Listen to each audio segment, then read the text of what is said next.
Selain arogansi dan warna coklat, suap, korupsi hingga pungli juga menjadi pernak-pernik yang tak pernah lepas dari seragam polisi. Pungli di kepolisian terjadi di hampir semua aspek pelayanan, mulai dari pengurusan surat-surat kendaraan hingga penyelidikan kasus kriminal. Pada 2016 saja, sekitar 336 anggota polisi ditangkap akibat kasus pungutan liar. Selain pungli, kepolisian juga menjadi sarang tikus-tikus coklat. Korupsi di tubuh kepolisian sudah berada di level kronis. Indonesia Corruption Watch mencatat, setidaknya belasan petinggi kepolisian sudah divonis pengadilan karena terlibat kasus korupsi. Dari kasus korupsi simulator SIM hingga kasus yang menyeret Komjen Susno Doaji.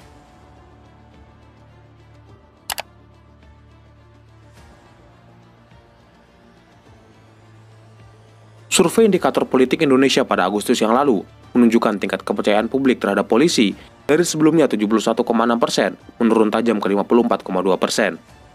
Jokowi saat pertemuan besar dengan jajaran polisi se-Indonesia di Istana Negara pada Oktober yang lalu menyebut pungli yang dilakukan oleh polisi menjadi salah satu keluhan masyarakat terbanyak.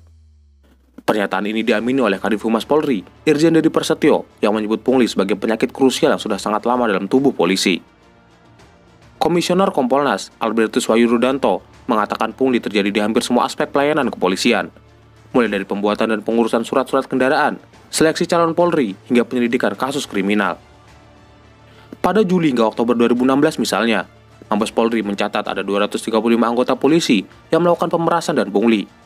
Sedangkan data dari Oktober hingga November 2016, setidaknya 101 anggota polisi ditangkap karena melakukan pungutan liar. 15 anggota polisi terjaring dalam operasi tangkap tangan Polda Riau saat melakukan pungutan liar. Pelaku pungli dan pemerasan kebanyakan bertugas di satuan lalu lintas hingga pelayanan pembuatan surat izin mengemudi. Pada 2017 contohnya, 7 anggota kepolisian dari Polda Sumatera Selatan ditangkap lantaran diduga melakukan pungli terkait seleksi penerimaan anggota Polri. Salah satu kasus pungli yang cukup menghebohkan adalah penangkapan Kapolres Kediri, AKBP Erik Hermawan yang melakukan pungutan liar pembuatan SIM pada tahun 2018. Erik Hermawan menerima setoran 40 hingga 50 juta setiap minggunya, sedangkan jajaran pejabat di bawahnya menerima jatah 10 hingga 15 juta per minggu dari pungli SIM ini. Sedangkan pungli yang berskala kecil di jalanan lebih tak terhitung lagi. Video-video viral anggota polisi memalak uang dengan dalih uang damai bukan hal yang sulit ditemukan. Dari yang meminta uang puluhan hingga ratusan ribu, hingga dengan sekarung bawang. Banyaknya kasus pungli di kepolisian membuat seorang polisi, Aibda HR, nekat membuat tulisan sarang pungli di dinding gedung Polres Luwu, Sulawesi Selatan. Pihak kepolisian kemudian menyatakan Aibda HR mengalami gangguan jiwa. Sempat dirawat di rumah sakit dokter jiwa. Jadi itu diagnosa psikopat akut, gangguan kejiwaan. Hambatan menghilangkan praktek pungli di kepolisian terjadi karena beberapa faktor. Salah satunya adalah inkonsistensi sikap dan pernyataan para petingginya, serta tidak adanya pimpinan yang bisa dijadikan teladan. Mereka juga jijik lah, mau pungli-pungli yang cuma 5.000, 10.000 sekarang. Remunerasi besar sekarang, polisi itu, lebih dari gajinya.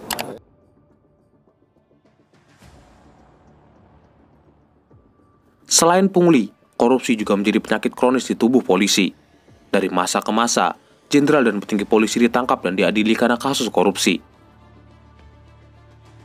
Jauh di masa Orde Baru masih berkuasa, beberapa jenderal polisi terlibat kasus korupsi, yaitu Deputi Kapolri Letnan Jenderal Siswaji dan Kepala Jawatan Keuangan Polri, Brigadir Jenderal Prayitno. Bermula dari laporan seorang polisi di tahun 1977 kepada mantan Kapolri Hugeng Imam Santoso, korupsi senilai 4,8 miliar yang dilakukan oleh petinggi polisi terkuak dan menggegerkan publik. Hugeng kemudian mengirimkan memo kepada Kapolri, Jenderal Widodo Budidarmo, dan wartawan senior Pandana Baban. Setelah penyelidikan dilakukan, Siswaji dan Prayitno bersama Kolonel Polisi Suroso dan Letnan Kolonel Polisi Paimin Sumarna dinyatakan terbukti bersalah melakukan korupsi. Mereka menilap dana polisi sebesar 450 juta tiap bulannya. Sepanjang tahun 1973 hingga 1978, total dana yang digelapkan mencapai 4,8 miliar. Kala itu, untuk pertama kalinya, jenderal polisi diadili atas kasus korupsi. Pada 2006, Adrian Waworuntu dan Maria Pauline Lumawa ditetapkan sebagai tersangka pembobolan Bank BNI. Kasus yang menghebohkan ini ternyata menyeret para petinggi polisi, Seperti Kabar Reskrim Polri, Komjen Pol Purnawirawan Suyitno Landung, dan Direktur 2 Ekonomi Khusus Bareskrim Polri, Brigjen Pol Purnawirawan Samuel Ismoko. Keduanya menerima suap berupa mobil dan cek senilai 200 juta dari Adrian agar bisa kabur dan meloloskan diri dari penyidikan. Akibat kasus suap ini, Suyitno Landung divonis 1 tahun penjara, sedangkan Samuel Ismoko divonis 1 tahun 8 bulan pada tahun 2006. 2 tahun setelah kasus suap pejabat tinggi polisi terungkap, Kabar Reskrim Polri, Komjen Pol Susno Duaji, terjerat kasus korupsi pada tahun 2008. Susno Duaji terbukti bersalah karena menyelewengkan dana pengamanan Pilkada Jawa Barat saat dirinya masih menjabat sebagai Kapolda Jawa Barat. Akibat kasus ini, Susno Duaji divonis hukuman 3,5 tahun penjara dan merugikan negara sebesar 8,1 miliar. Selain menjadi koruptor, Susno Duaji juga disebut sebagai whistleblower karena mengungkap adanya pegawai pajak dengan rekening tidak wajar. Kasus yang ia sebut adalah kasus mafia pajak yang menyeret nama Gayus Tambunan, beberapa jenderal polisi hingga pejabat kejaksaan. Pada 2010, nama Gayus Tambunan mencuat. Dirinya adalah pegawai pajak yang disebut-sebut menggelapkan pajak senilai 24,6 miliar. Kasus ini kemudian menyeret 2 nama pejabat tinggi polisi, yaitu Irjen Pol Raja Irisman dan Brigjen Pol Edmond Ilyas, yang pada saat itu menjabat sebagai Direktur 2 Ekonomi Khusus Bareskrim Mabes Polri. Keduanya diduga turut andil dalam membuka blokir rekening Gayus Tambunan senilai 28 miliar yang sebelumnya dibekukan untuk kepentingan penyidikan. Meski dinyatakan telah melakukan perbuatan tercela, hukuman yang dijatuhkan kepada Raja Irisman dan Edmond Ilyas hanya dimutasi dari Bareskrim dan meminta maaf kepada institusi. Di tahun 2012, 2 perwira tinggi polisi yang diduga terlibat kasus mafia pajak Gayus Tambunan justru mendapat promosi jabatan dari Kapolri saat itu, Jenderal Timur Pradopo menjadi staf ahli Kapolri.